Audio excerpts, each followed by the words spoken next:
أعوذ بالله من الشيطان الرجيم. بسم الله الرحمن الرحيم. ولئن سألتهم من خلق السماوات والأرض وسخر الشمس والقمر ليقولن الله فأنى يؤفكون. الله يبسط الرزق لمن يشاء من عباده ويقدر له إن الله بكل شيء عليم. ولئن سألتهم من نزل من السماء ماء فأحيا به الأرض من بعد موتها ليقولن الله قل الحمد لله بل أكثرهم لا يعقلون. وما هذه الحياة الدنيا إلا لهو ولعب وإن الدار الآخرة لهي الحيوان لو كانوا يعلمون. اور اے پیغمبر صلی اللہ علیہ وسلم، اگر آپ ان لوگوں سے سوال کریں گے کہ آسمانوں کو اور زمین کو کس نے بنایا اور سورج اور چاند کو کس نے مسخر بنایا، تو وہ ضرور یہی جواب دیں گے کہ اللہ نے. تو پھر یہ لوگ کہاں الٹے چلے جا رہے ہیں. اللہ جس کے لیے چاہتا ہے رزق کو کشادہ فرما دیتا ہے اور جس کے لیے چاہتا ہے رزق کو تنگ کر دیتا ہے. یقیناً اللہ تعالیٰ ہر چیز کو خوب جانتا ہے. اور اگر آپ ان سے یہ دوسرا سوال کریں کہ آسمان سے پانی کس نے اتارا اور پھر اس پانی کے ذریعے زمین کو کس نے زندہ کیا اس کے مردہ ہونے کے بعد، تو وہ ضرور یہی کہیں گے کہ اللہ نے. تو آپ ان سے کہو کہ تمام تعریفیں اللہ کے لیے ہیں، بلکہ اکثر لوگ نہیں سمجھتے ہیں. اور یہ دنیا والی زندگی تو صرف کھیل اور تماشا ہے، اور یقیناً آخرت کا جو گھر ہے وہی زندگی ہے اور زندگی کہلانے کے لائق ہے. کاش کہ یہ لوگ جانتے. اس سے پہلی آیات میں ہجرت سے روکنے والی دو چیزوں کا بیان کیا گیا. اللہ کے راستے میں ہجرت کرنے سے اور اپنے وطن کو چھوڑنے سے جو چیز روکتی ہے وہ ایک موت کا خوف ہے اور دوسرے معاش یعنی بھوکا مرنے کا خوف اور خطرہ ہے. یہ دو چیزیں ہیں جو انسان کو ہجرت کرنے سے روک دیتی ہے. فتح مکہ سے پہلے مسلمانوں کے لیے حکم یہ تھا کہ وہ جب مسلمان ہو تو مکہ مکرمہ چھوڑ کر مدینہ آ جائیں، یا جو جہاں بھی رہتا ہو وہ اپنے وطن کو چھوڑ کر مدینہ آئے، اور اس کے لیے آنا ضروری تھا. لیکن بعض مرتبہ وطن کو چھوڑنے میں یہ دو باتیں پیش آتی تھیں. انسان کے دل میں خیال آتا تھا کہ اگر میں وطن چھوڑ کر جاؤں گا تو راستے میں مجھے کوئی مار دے گا، میری موت آ جائے گی، جان چلی جائے گی. تو اس کا جواب دیا گیا کہ موت تو ہر حال میں آنی ہی ہے، موت کا مزہ ہر نفس کو چکھنا ہے. اب وہ کہاں چکھنا ہے اس کا علم اللہ کو ہے. وہ گھر میں بھی آ سکتی ہے، باہر بھی آئے گی. جب آنی ہے وہ تو آ کر رہے گی، اسے کوئی روک نہیں سکتا. اسی طرح دوسری چیز تھی کہ ہم جائیں گے تو پھر ہم بھوکے مر جائیں گے. کہاں سے کھائیں گے؟ یہاں وطن میں ہمارے گھر میں تو سب کچھ ہے، کاروبار بھی ہے، دکان بھی ہے، بزنس بھی ہے، کھیتی باڑی ہے، زمین جائیداد سب کچھ ہوتا ہے. تو انسان کے دل میں یہ خیال آتا ہے کہ اگر میں چھوڑ کر چلا جاؤں تو یہ سارے کام تو یہیں پر موجود ہے، پھر مجھے وہاں کیسے کھانے کو ملے گا. تو اس کا جواب دیا گیا کہ روزی اللہ کے ہاتھ میں ہے. جس ذات نے کھانے پینے کے اسباب یہاں پیدا کیے ہیں وہ وہاں بھی پیدا کر سکتی ہے. جس نے یہاں زمین دی ہے، بزنس دیا ہے، کاروبار دیا ہے، وہ وہاں بھی آپ کو اس سے بہتر بزنس اور تجارت دے سکتی ہے. اسی طریقے سے یہاں پر رزق کے بارے میں اللہ تعالیٰ نے سوال کیا. اللہ تعالیٰ فرماتے ہیں کہ آپ ان سے یہ پوچھو جو کافر اور مشرک ہیں، جن کو اللہ پر یقین نہیں ہے اور اللہ کو چھوڑ کر بتوں کی پوجا کرتے ہیں اور بتوں کے بارے میں یقین رکھتے ہیں.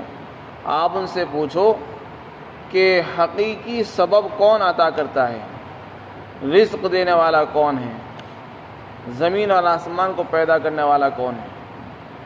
تو وہ جواب دیں گے فرمایا ان سے پوچھو کہ آسمان اور زمین جو کائنات ہے یہ کس نے بنائی ہے، اور چاند اور سورج کو کس نے تابع کر رکھا ہے، کس نے کام میں لگا رکھا ہے ان کو۔ جب ان سے آپ پوچھیں گے تو جواب دیں گے کہ ان کو تو اللہ نے بنایا، ان کو اللہ نے اپنے تابع کر رکھا ہے۔ تو جب بات یہ ہے کہ آسمان زمین کو اللہ نے بنایا، سورج اور چاند اسی کے تابع ہیں، تو پھر اس اللہ کو چھوڑ کر تم کہاں چلے جا رہے ہو؟ جب سب کچھ اس نے بنایا، عبادت بھی اسی کی ہونی چاہیے، عبادت کسی اور کی کرتے ہو۔ یعنی کافروں سے بھی اگر آپ پوچھیں گے تو وہ یہی جواب دیں گے کہ اس آسمان کو کس نے بنایا؟ کہ اللہ نے بنایا۔ سورج کس نے بنایا؟ اللہ نے بنایا۔ چاند کس نے بنایا؟ اللہ نے بنایا۔ تو جب سب کچھ اسی نے بنایا ہے تو عبادت تو اسی کا حق تھا۔ تم نے پتھروں کی عبادت کیوں کی؟ پتھروں کی عبادت کا تمہیں حق نہیں، یہ ناشکری ہے۔ اللہ نے جس ذات نے سب کچھ بنایا، عبادت بھی اسی کا حق ہوتا ہے کہ اسی کی عبادت کی جائے۔ فرمایا اللہ تعالی رزق کو جس کے لیے چاہتا ہے کشادہ کر دیتا ہے، جس کے لیے چاہتا ہے تنگ کر دیتا ہے۔ یہ اسی بات کا جواب دیا گیا۔ اصل دینے والا عطا اللہ کی طرف سے ہوتی ہے۔ جس ذات نے آپ کو اپنے وطن میں رزق دیا ہے وہ وہاں بھی دینے پر قادر ہے۔ اسباب اسی کے ہاتھ میں، اسباب بھی اسی نے پیدا کیے۔ دکان اس نے یہاں دی، وہ دکان وہاں بھی دے سکتا ہے۔ جس نے کاروبار آپ کو یہاں دیا ہے وہ کاروبار حلال آپ کو وہاں بھی دے سکتا ہے۔ تو اس کے بارے میں فرمایا کہ دیکھو اصل چیز وطن نہیں ہے کہ میری پاس یہاں دکان ہے، میرے پاس یہاں زمین جائیداد ہے، وہاں کیسے ہو جائے گی۔ اصل چیز ہے اللہ کی عطا۔ اللہ جس کو چاہتے ہیں نوازتے ہیں، جس نے یہاں نوازا وہ وہاں بھی نوازے گا۔ جب تم اللہ کے لیے جاؤ گے تو وہاں اور زیادہ نوازے گا، اور جس کو اللہ نہیں دیتا تو وہ یہاں بھی نہیں دے گا تو وہاں بھی نہیں دے گا۔ تو اللہ تعالیٰ نے تو رزق کا وعدہ کر رکھا ہے، کسی کو کم دے دیتے ہیں، کسی کو زیادہ دے دیتے ہیں۔ بہت سے لوگ ہیں جو اپنے وطن میں رہتے ہیں، گھر میں رہتے ہیں، ان کے پاس سب کچھ ہے، اسباب بھی ہے، دکان بھی ہے، زمین بھی ہے، لیکن پھر بھی ان کو وہ روزی نہیں ملتی جو وہ چاہتے ہیں۔ خوب محنتیں کرتے ہیں، دن رات محنت کیے ہوئے ہیں، لیکن پھر بھی نہیں کماتے۔ تو بات عطا کی ہے۔ اللہ تعالیٰ بعض مرتبہ بعض لوگوں کو اتنا دے دیتے ہیں کہ ان کو گمان بھی نہیں ہوتا، نہ وہ اتنی محنت کرتے ہیں۔ اور بہت سے لوگ محنت زیادہ کرتے ہیں اور آمدنی کم ہوتی ہے ان کی۔ تو اللہ کی طرف سے یہ چیز طے شدہ ہوتی ہے۔ رزق کا معاملہ اللہ کے ہاتھ میں ہے۔ اللہ نے جس کے لیے جتنا رزق دیا ہے، لکھا ہے، اس کو اتنا ہی ملتا ہے۔ بہت سے لوگ محنت تھوڑی کرتے ہیں اور آپ دیکھیں گے وہ آرام کرتے ہیں، صبح سے شام تک بیٹھے رہتے ہیں کرسی پر، اور ان کو اللہ تعالیٰ اتنی دے دیتا ہے کہ ان کو گمان بھی نہیں ہوتا۔ اور ایک مزدور بیچارہ پورے دن محنت کرتا ہے، پسینہ بہاتا ہے، اس کو پھر بھی وہ چیز نہیں ملتی جتنی محنت کرتا ہے۔ تو یہ اللہ کا ضابطہ ہے، جس کو جتنی چاہتے ہیں رزق عطا فرماتے ہیں، جس کے چاہتے ہیں کم کر دیتے ہیں۔ اللہ تعالیٰ اس کی حکمت بھی سمجھتے ہیں کہ کس کو ہمیں رزق زیادہ دینا ہے، کس کو کم دینا ہے۔ کسی کو رزق زیادہ دینے سے نقصان ہو سکتا ہے، اس لیے اس کو کم دیتے ہیں، اور جس کو رزق زیادہ دینے سے نقصان نہیں ہوگا اس کو زیادہ دیتے ہیں۔ تو اللہ تعالیٰ جانتے ہیں کس کو زیادہ دینا ہے، کس کو کم دینا ہے۔ اس لیے کسی کو شکایت نہیں کرنی چاہیے کہ مجھے کم کیوں دیا اور اس کو زیادہ کیوں دیا ہے۔ اس لیے کہ یہ مال جو ہے یہ بھی دوا کی طرح ہے۔ دوا انسان کو زیادہ کھاتا ہے نقصان کر جاتی ہے، تھوڑی مقدار میں کھائے گا نقصان نہیں کرتی۔ بعض مریض ایسے ہوتے ہیں کہ ان کو دوا زیادہ کھانی پڑتی ہے، کسی کو کم کھانے سے بھی نقصان ہو جاتا ہے۔ تو بہت سے لوگ وہ ہوتے ہیں کہ ان کو مال ہضم نہیں ہوتا۔ مال اگر زیادہ مل جائے تو وہ برائیوں میں پڑ جاتے ہیں، فحش میں، بے حیائی کے اندر مبتلا ہو جائیں گے۔ اگر ان کو تھوڑا مال دیا جائے تو بس وہ اپنی ضروریات میں ہی الجھے رہیں گے اور اپنی ضروریات پوری کرتے ہیں۔ بہت سے لوگ وہ ہیں جن کو اگر مال زیادہ بھی دے دیا جائے تو وہ سنبھل کر چلنے والے ہیں۔ تو اللہ تعالیٰ سمجھتے ہیں، اللہ تعالیٰ ہر ایک کی حکمت کو جانتے ہیں، کس کو زیادہ دینا ہے، کس کو کم دینا ہے۔ پھر دوسرا سوال فرمایا کہ یہ پوچھو کافروں سے کہ یہ جو رزق تم کو ملتا ہے، رزق کا سبب ہے پانی۔ پانی یہ بتاؤ کس نے اتارا؟ تو اگر آپ ان سے پوچھیں گے پانی کس نے اتارا، پھر اس پانی سے زمین کو کس نے اگایا، حالانکہ زمین بنجر تھی، سوکھ چکی تھی، پانی اترتے ہی زمین کے اندر سے کھیتیاں لہلہانے لگی، تو وہ جواب یہی دیں گے کہ یہ سب کچھ اللہ نے کیا ہے۔ تو جب کھیتیوں میں پیداوار اللہ نے کی، پھل اللہ نے دیے، غلے اسی نے عطا فرمائے، تو عبادت کسی اور کی کیوں کرتے ہو؟ یہ سوال کیا جا رہا ہے۔ جب تمہارا بھی یقین ہے کہ روزی وہ دیتا ہے، دکان وہ چلا رہا ہے، کاروبار وہ چلاتا ہے، تو پھر عبادت بتوں کی کیوں کی جاتی ہے؟ یہاں سوال کیا جاتا ہے، یہ ناشکری انسان کی۔ فرمایا تمام تعریفیں اللہ کا حق ہے۔ جہاں کہیں دنیا میں تعریفات ہو رہی ہیں، وہ تعریفات کا مستحق اللہ ہے، کوئی اور نہیں ہے، کیونکہ وہ وہی دینے والا ہے، بلکہ اکثر لوگ نہیں سمجھتے ہیں۔ اور پھر بھی انسانیت کی حماقت اور بیوقوفی کا حال یہ ہے کہ لوگ اللہ کو چھوڑ کر بتوں کی طرف کو جا رہے ہیں، پتھروں کی پوجا کر رہے ہیں، انسانوں کی پوجا کر رہے ہیں، قبروں کی پوجا کرنے میں لگے ہوئے ہیں، اور انسان سے اپنی ضرورتیں مانگ رہا ہے، حالانکہ اسے یقین ہے کہ کھیتیاں دینے والا اللہ ہے، رزق دینے والا اللہ ہے، غلہ دینے والا اللہ ہے، پھل دینے والا، ان میں مٹھاس پیدا کرنے والا بھی اللہ ہے۔ لیکن انسان یہ نہیں سوچتا کہ جب سب کچھ دینے والا وہی ہے، اس نے مجھے بھی بنایا، مجھے عقل بھی دی، گھر بھی دیا، تو عبادت بھی اسی کی ہونی چاہیے۔ یہاں پر انسان مار کھا جاتا ہے۔ آگے اللہ رب العزت نے ارشاد فرمایا کہ دیکھو یہ دنیا کی زندگی اصل نہیں ہے، آخرت کی زندگی اصل ہے۔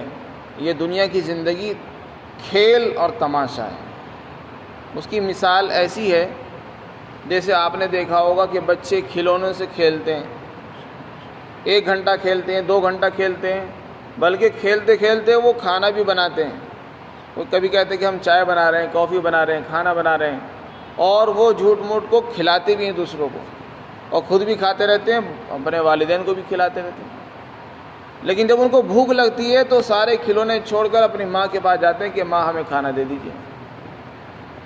تو اگر ماں ان سے پوچھے کہ بیٹا ابھی تو تم کھانا بنا بھی رہے تھے، کھلا بھی رہے تھے، تو پھر تم کو کھانے کی کیا ضرورت ہے؟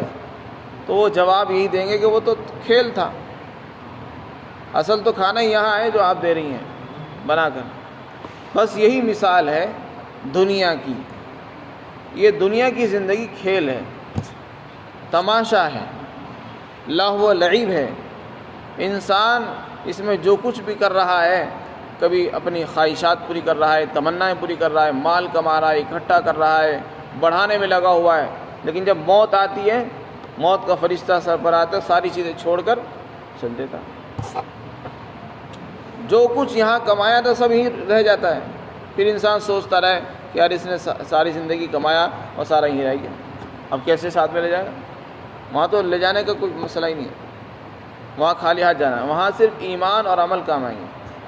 تو جب موت آتی ہے اس وقت اندازہ ہوتا ہے انسان کو کہ میں نے کمایا کس لیے کمایا، جس کو میں نے کمایا وہ میں اپنے ساتھ لے جا نہیں سکتا، تو اس کمانے سے فائدہ کیا؟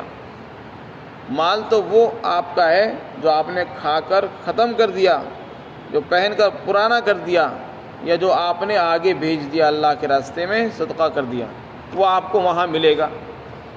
اور جو مال آپ نے چھوڑ دیا وہ آپ کا نہیں، وہ تو آپ کے بعد آپ کے وارثین کا ہوگا، وہ آپ کے وارثین اس کے مالک بن جائیں گے۔ تو اس لیے جو مال ہم نے کمایا ہے اس کو اپنا بنانے کے لیے اس کو اللہ کے راستے میں لگائیں، اور خود کھایا تو خود کھائیں یا خرچ کریں تاکہ وہ ہمیں کام دے سکے۔ پھر ارشاد فرمایا کہ اصل زندگی آخرت کی ہے، جس کو زندگی کہا جانا چاہیے وہ زندگی ہے، ورنہ دنیا کی زندگی کوئی زندگی نہیں ہے۔ کافروں کے لیے تو یہ زندگی دھوکہ ہے، کافروں کے لیے کہ ساری زندگی انہوں نے یہاں تماشے کیے، کھیل کیا، کھایا پیا، لیکن بعد میں پتہ چلا کہ ہم نے تو کچھ کیا ہی نہیں، تو یہ دھوکہ ہوگا۔ اور جب وہاں پہنچیں گے تو وہاں خالی ہاتھ رہ جائیں گے، تو دنیا بھی تباہ ہو گئی اور آخرت بھی بیکار چلی گئی۔ تو اصل زندگی جو گزاری جائے گی وہ آخرت کی زندگی ہے، اس لیے انسان کو وہی زندگی سامنے رکھ کر گزارنی چاہیے۔ یہ دنیا اصل نہیں ہے، یہ دھوکہ ہے۔ یہاں دکھتا کچھ ہے، ہوتا کچھ اور ہے، پردے کے پیچھے کچھ اور ہوتا ہے، نظر کچھ اور آتا ہے۔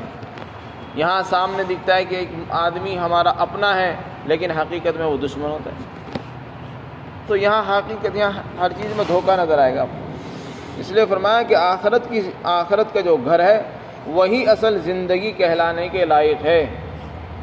کاش کے لوگ جانتے اور سمجھ لیتے تو کبھی اس دنیا کے دھوکے میں نہ آتے اور اس دنیا کے چکر میں پڑ کر آخرت کی فکر کو نہ چھوڑتے۔ اللہ تعالی ہم سب کو آخرت کی فکر عطا فرمائے اور وہاں کے لیے کام کرنے کی توفیق عطا فرمائے۔